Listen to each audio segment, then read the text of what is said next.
second and perhaps final addendum to my one-part series with 4 parts, WOTM, Religion Makes People Stupid Evidence, we're going to look at Cameron's professional arguments for the existence of the Christian God as presented in peer-reviewed journals. First, it must be noted that peer review in non-science journals can be as nominal as a couple of people in the field glancing at a paper and recommending it for publication. Peer review in such publications is not necessarily about fact-checking any of the claims or arguments made within the paper. And in terms of demonstrating the existence of a God, especially a very specific God, what claims are there to be fact-checked or reviewed?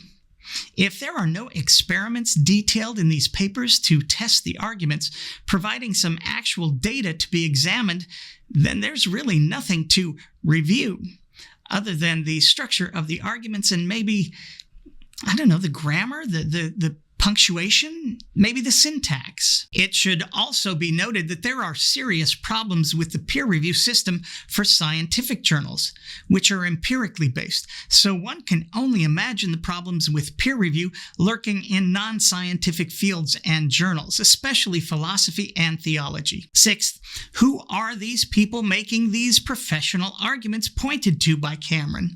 Joshua Rasmussen is a philosopher of religion. Christopher Gregory Weaver is a philosopher of religion.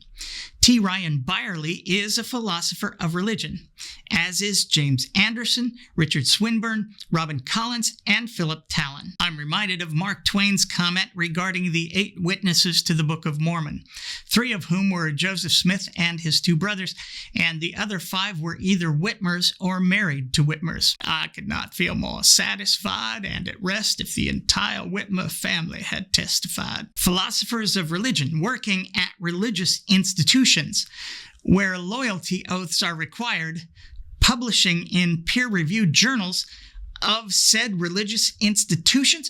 Wow! I could not feel more satisfied and at rest if the Pope himself had vouched for these philosophical arguments.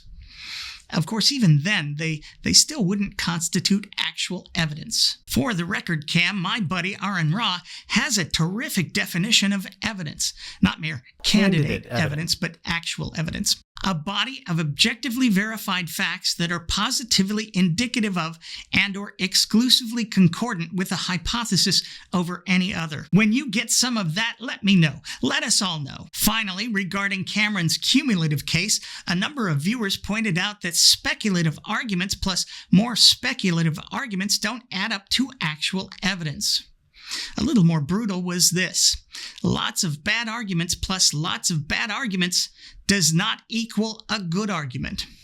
And I might add, a good argument is still not evidence. My old buddy Lordship Mayhem pointed out that most of the different sources Cameron mentions in making his cumulative case are also speculative and or merely conceptual.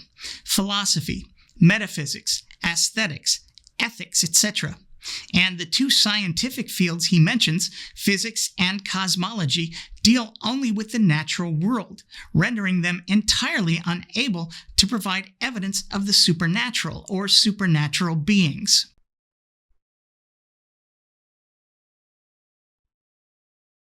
If you really believe your Bible, Cam, God is neither unable nor unwilling to make himself known. God created our entire universe from nothing. He kept the waters of the Red Sea at bay. He held the sun in the sky, healed the sick, and raised the dead, like right in front of everybody. Your God, Cam, had no aversion in the past to providing evidence of his existence or his power. Of course, that all took place long before the advent of fact-checkers and cell phone video. But really, who needs such extravagant demonstrations when you have philosophers of religion making speculative philosophical arguments in peer-reviewed theological journals, right?